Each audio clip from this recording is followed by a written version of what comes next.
yang namanya Matius pasal yang pertama. Matius pasal yang pertama. Kita akan bicara beberapa tokoh, beberapa pribadi yang tertulis di dalam Matius pasal yang pertama ini, ya, tentang silsilah Yesus Kristus. Tapi sebelum itu, biarlah engkau mengerti bahwa ini sudah waktunya kita bukan bersantai-santai. Tapi ini waktunya kita harus mawas diri, kita harus siap sungguh-sungguh, karena kedatangan Tuhan sudah sangat singkat. Kedatangan Tuhan sudah sangat singkat sekali. Ya, bukan saya bicara ini karena ada pesan dari siapa, tidak, saudara. Ya, di mana-mana saya katakan kedatangan Tuhan sudah sangat singkat. Ini tidak main-main. Kalau beberapa tahun yang lalu hamba Tuhan berkata kedatangan Tuhan sangat singkat, tapi tidak kunjung saja. Tetapi hari-hari ini kita lihat bencana alam yang terjadi, semua yang terjadi di Indonesia, di luar negeri, di mana-mana, semuanya menuju pada penggenapan firman Tuhan. Belum selesai. Pada waktu kami pelayanan kemarin ke Papua, ternyata kami membuka yang namanya Golden Gate. Ya, mungkin sudah diceritakan oleh beberapa hamba Tuhan yang lebih dulu dari saya. Dan saya sampai hari ini mulai terus berpikir, sekarang tinggal realitanya saja. Waktu yang dipakai oleh Tuhan berjalan dari Papua ke Israel. Itu saja. Dia memakan waktu berapa? Di situ berarti Maranatha terjadi. Ya. Padahal kalau naik pesawat cukup untuk 1 hari. Sudah sampai. Ini loh saudara. Tetapi saya percaya ya tidak mungkin 1 hari. Ya kan? Tidak mungkin besok Maranatha, itu tidak mungkin. Tetapi sudah benar-benar diambang pintu. Karena apa? Karena ini sudah menuju terus. Ya, kalau ditarik itu memang pintu paling timur itu ada di Papua. Nanti maju ke Manado, daerah Manado, Sulawesi, terus maju terus sampai nih pintu Golden Gate sesungguhnya. Jadi sudah sangat singkat. Nah, di waktu yang sangat singkat ini, dengar, apakah kita bisa menyelesaikan bagian dan tugas kita? Nah ini. Mungkin saudara tanya, kenapa Pak kok ada urusannya menyelesaikan bagian dan tugas? Saya mau kasih tahu kalian. Orang yang diangkat ke surga, orang yang akan mendapati dan akan terangkat ke surga di dalam acara yang cuma sekali yaitu rapture, pengangkatan, itu hanya bagi orang yang menyelesaikan tugas dan bagiannya di dunia. Dengar itu, buka telingamu. Jadi, semua yang tidak menyelesaikan bagiannya dan tugasnya tidak diangkat. Ini, saudara, engkau yang harus ngerti. Makanya pada waktu beberapa bulan yang lalu atau tahun lah, istilahnya tahun kemarin, ada seorang hamba Tuhan, dia sakit dan sesudah itu dia dibawa Tuhan ke surga, ketemu dengan Tuhan, bicara dengan Tuhan. Tuhan bilang, kalau hari ini terjadi rapture di seluruh dunia, yang kuangkat, yang terangkat, kira-kira hanya kurang lebih, namanya kalau kurang lebih itu ya lebihnya sedikit, kurangnya sedikit gitu istilahnya ya, cuman 8%. Bayangin. Bukan dari Indonesia loh, tapi dari seluruh dunia. Saya percaya, kalau rapture terjadi tahun kemarin, aku pun tidak diangkat. Ya, kenapa? Karena saya belum menyelesaikan bagian saya. Loh betul kan? Jujur saja saya ngomong. Saudara setuju nggak setuju? Nggak usah protes, nggak usah komplain. Lihat saja nanti kenyataannya. Ya toh, betul nggak? Saya kalau ngajar anak-anak, saya bilang begini. Nggak usah setuju, nggak setuju. Sudah saja, jalani saja. Yang nggak setuju, ya terima. Kalau kau sudah tahu teorinya, caranya, tidak setuju, kita punya kulkas gede, simpen saja di kulkas. Ya kan? Dibekukan. Tapi kalau yang tidak tahu caranya, ya dibuang. Itu yang tolol istilahnya. Ya. Sebabnya apa? Karena ya tidak bijaksana begitu saudara. Karena apa? Kemungkinan pelajaran yang dibagikan itu tidak levelnya kita. Jauh di atas kita. Jadi namanya anak SD dikasih pelajaran SMA. Bengong sih bengong. Sampai senja dia tetap melongo. Tapi ya tidak masuk. Tidak bisa masuk, tidak bisa ngerti. Masuknya dari mana ya? Kok bisa? Wah, ya gitu ya namanya tingkatnya masih SD. Nah, begitu loh saudara. Tapi suatu ketika ini anak akan bertumbuh, betul enggak? Suatu ketika anak ini akan menuju pada SMA. Pada waktu dia sudah SMA, dia mulai mengerti, oh iya betul, yang kemarin itu diajarkan ini maksudnya. Nah, ngerti. Kalau dia tidak membuangnya, ya dia tinggal ngambil. Tapi kalau dia sudah buang, itu yang saya katakan tadi.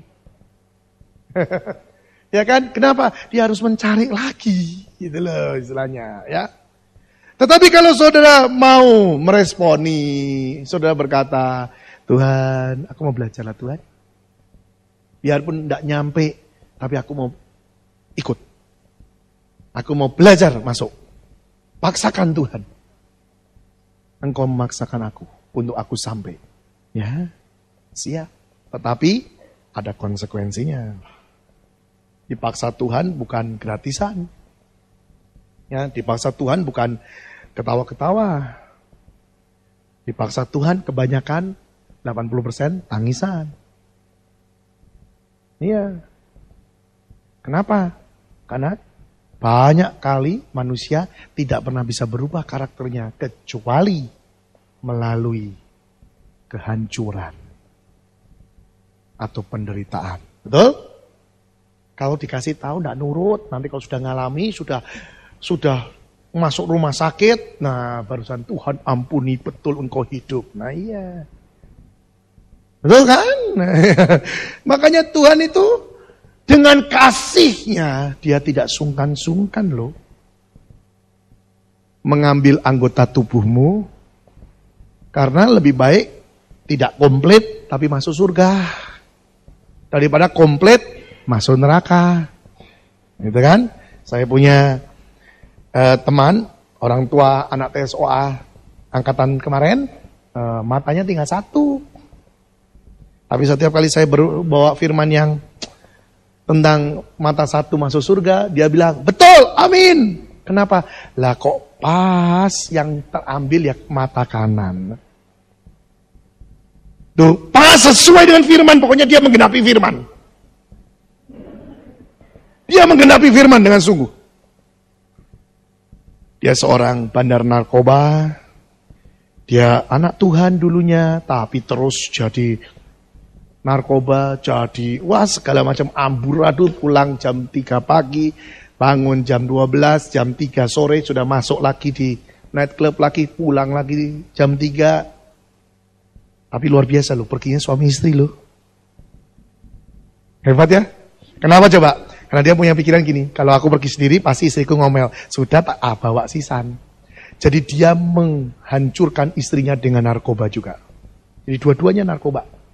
Sampai satu kali dia pesta narkoba dengan istrinya, dengan teman-temannya.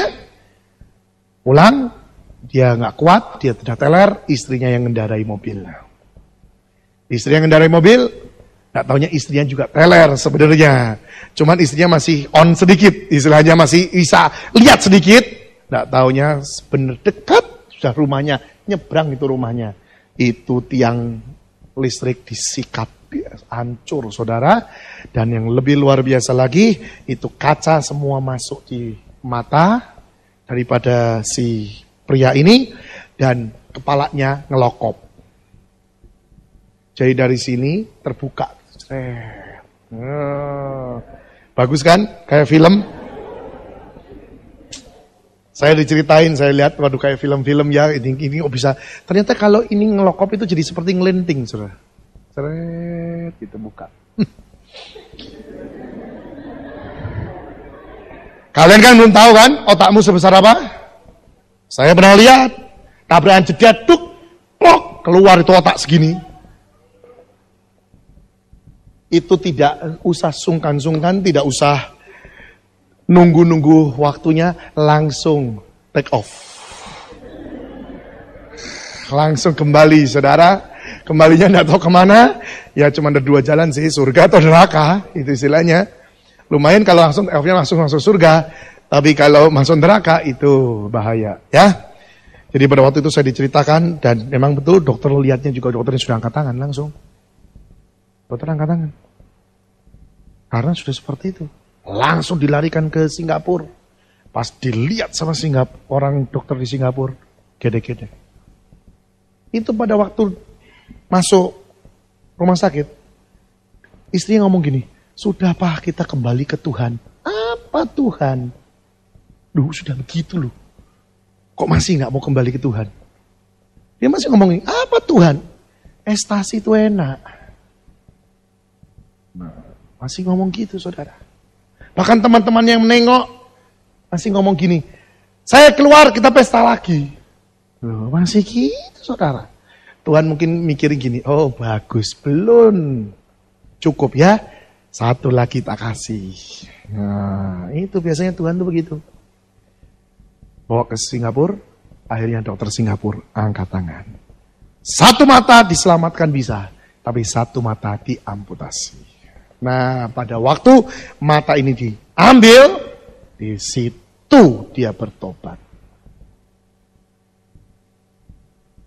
Lebih baik satu mata tapi masuk surga. Betul? Saudara nggak amin, mau nggak amin itu ada tulisan dalam firman. Aku nggak perlu aminmu, karena firman ini harus terjadi. Lo betul nggak? Mau semuanya nggak ngaminkan juga Tuhan bilang gini, gue nggak urusan, gue mau jalanin aja yang gue tulis. Karena sudah tertulis masalahnya. Semua yang sudah tertulis nggak bisa ditolak. Semua yang tertulis tinggal digenapi. Dan sebenarnya kita ini harus masuk di dalam situ. Jangan buat firman sendiri. Orang Kristen kepinteran. Dia sudah titelnya mungkin sampai bukan lagi STH, MTH, OTH atau apa atau nggak tahu. Jadi OBH nggak tahu lah. Jadi akhirnya ya saudara, karena firmannya sudah sebuku gini, dia buat lagi ya Karen. Nah ini yang parah. Dan orang-orang seperti itu firman ngomong, bukannya ke surga, ke neraka. Sudah tahu, buku yang cuma segini saja, dikupas 100 tahun aja nggak habis.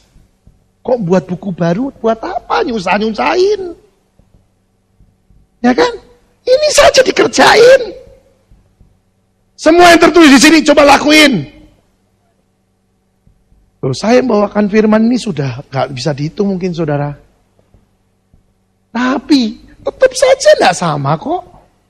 Kemarin ada satu orang ikut saya. Dia bilang gini, Bapak ngupasnya ini beda lagi dengan yang dulu. Padahal saya dengar Bapak ngupas ini sudah 4 kali. Tapi beda terus. Saya bilang, tidak ada yang bisa secara utuh mengupasnya. Kenapa? Ini luar biasa.